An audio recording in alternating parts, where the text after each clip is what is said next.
Hi, welcome to Moments of Truth with Susan Kerby. And this is on how you can captivate an audience before you even say hello.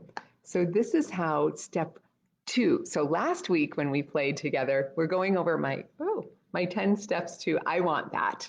This is that piece of how you have people saying, I want that when you're speaking with them, how you connect.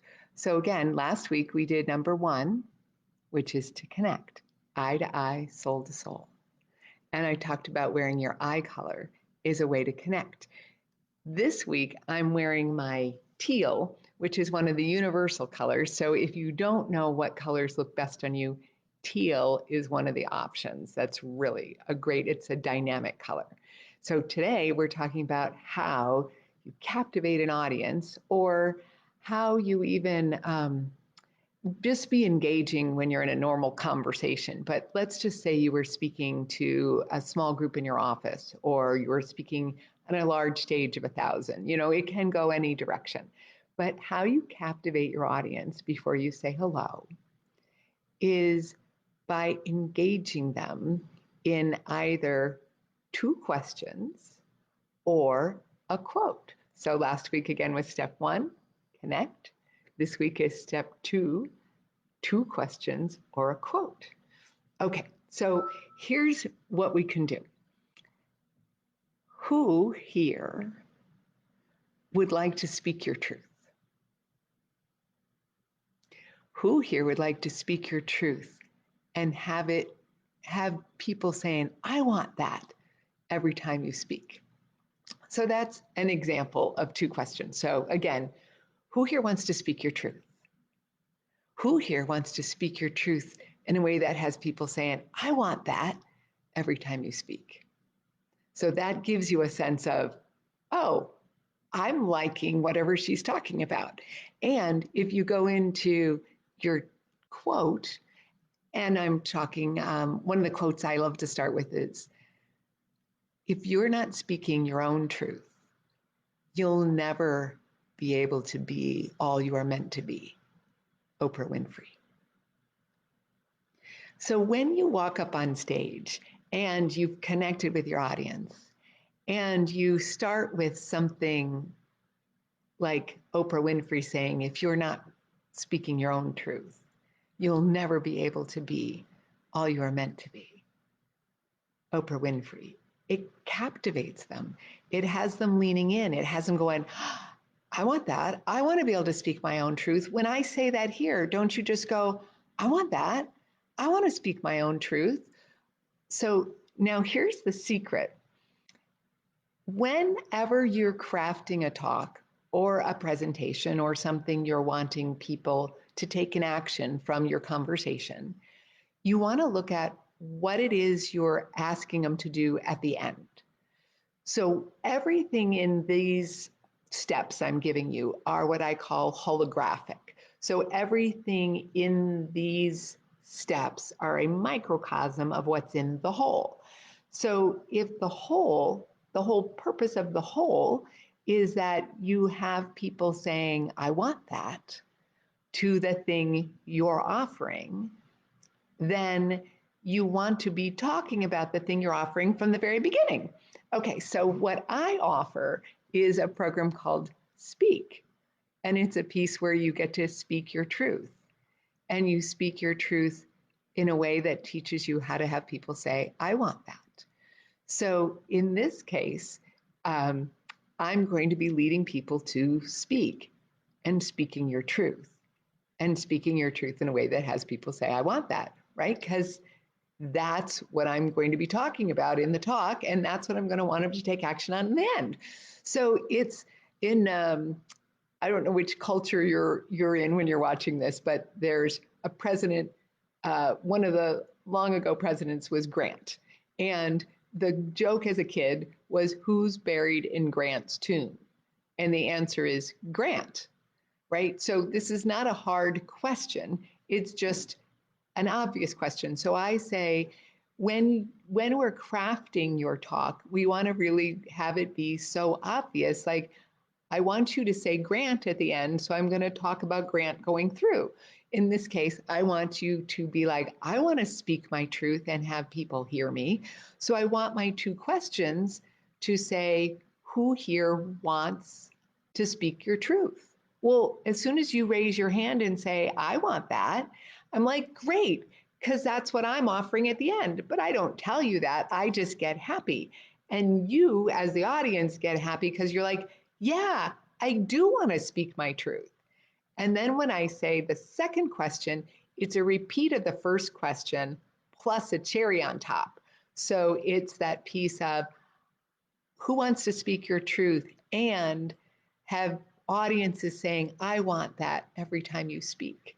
Because then you get, oh, yeah, I want to speak my truth and I want all that.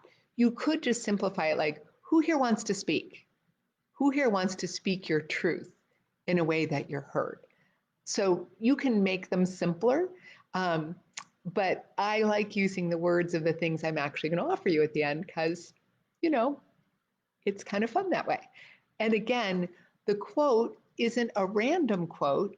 It's a quote for me. I use speak your truth because that's what I'm talking about at the end. If you were, I once was working with a client and he was offering at the end something called the art of Chinese date selection. It's something they do and they figure out what's the most auspicious day to have an event, say. Now, when I asked him to come up with two questions, he said he thought he was really clever and he, had pondered what to come up with. And he goes, what do Donald Trump, the Chinese emperor, and I have in common? Now, this was long before Donald Trump ever even thought of becoming president. But I said, you've just kind of annoyed your audience. And he goes, what do you mean? I go, well, nobody really wants to be stumped. And there's people who don't like Donald Trump, and there's people who don't even care about the Chinese emperor, and they don't really care about you. So when you're coming up with clever conversation, it stumps your audience and they don't want to play. So if the game is how you have them engaged, you would say, when I asked him, what are you offering from here? He said, well, the art of Chinese date selection, about having the most auspicious days. And I said, well, why don't you just say, who here has an event coming up? Because he was about to go speak to a group of speakers who had events coming up. Who here would like to know the most auspicious day to have that event? Great. He had an offer at the end for $97. He helped you to find the most auspicious days in the next few months for you to have events. And out of shifting those two questions, he actually had 50 out of 80 people run to the back of the room. Oh, actually, I guess it was a 197 offer, because with those 50 people, he made nearly $10,000 from a 10-minute talk that started with, who here has an event coming up? Who here would like to know those most auspicious days to have those events? Now, if you're hosting an event, $200 to know what's the best day to have it is a no-brainer. So it's one of those, even just the two questions alone, you could go almost straight to your offer and have people going, I want that. Now, I was talking with someone last night, and she was saying, well, she worked in tech and worked in getting everything, getting equipment correct and getting everything to work well together. So she says, even if I walked into a room, she could say, how many of you know how many times the systems crashed last week? Do you know how many times the system crashed last week? Yeah, it was 10 times. So you can engage people in questions, or they call them engaging questions, before you even open up your talk about anything you're about to talk about. Just have it be about the subject you're talking about. All right. And then the last thing I'll tell you about the quote is you put your if you have a title you like for what you're offering at the end, or you have something you want people to take action on, then Google or search in any way you do that name. So for me, speak your truth, and then quote. and then look and see who talks about speaking your truth. And then you find that quote that speaks to you. It's got to be short, it's got to be memorable, and it's got to call them like, I want that. So you can't have a big old long quote or you'll never know what you're saying. You won't remember it. And you want them to be able to remember it. I was doing once a presentation um, on presence, and I loved this quote, and it was, "My presence speaks volumes before I even say a word." So again, my presence speaks volumes before I even say a word. And that's actually from a rap artist, Mos Def. Now, this I share with you because you need to know who said your quote and how to pronounce their name. So I did look up Mos Def to go, would I like to be quoting from this guy? And I read what he was talking about and I could get behind what he was saying. Although I didn't much listen to his music, I loved the thoughts he was sharing with the world. But I did not get in my brain Mos Def.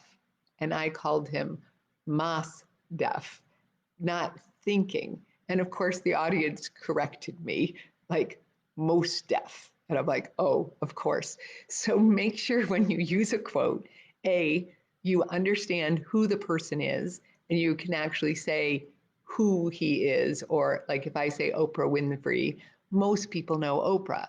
But if you don't, if it's a quote from somebody you don't know, you have to say, one of my clients uses a quote, "We can never lower the mountains, therefore we need to elevate ourselves."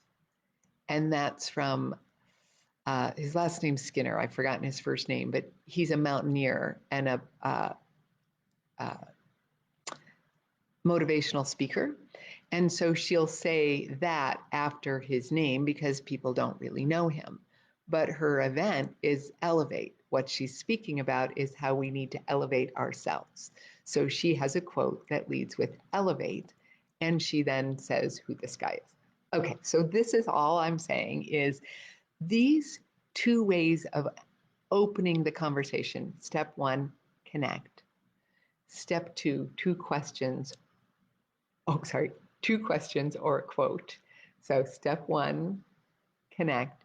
Step two, two questions or a quote. Those are the ways before you even say, hello, my name is Susan, blah, blah, blah, let me tell you a little about myself, any of that, you've already captivated the audience. One, they already like you because you're looking them in the eye and they feel seen. Two, they're like, I want that. When you ask your questions, they're engaged, or with the quote, they're like leaning in. So before you even say, thanks for having me here, that's actually next week we'll be dealing with step 3, where we're going to be looking at what you say after you've captivated them. So thanks for tuning in, and we'll see you again next Wednesday, 9:30 Pacific, for step 3. All right. Thanks very much. Have a great day.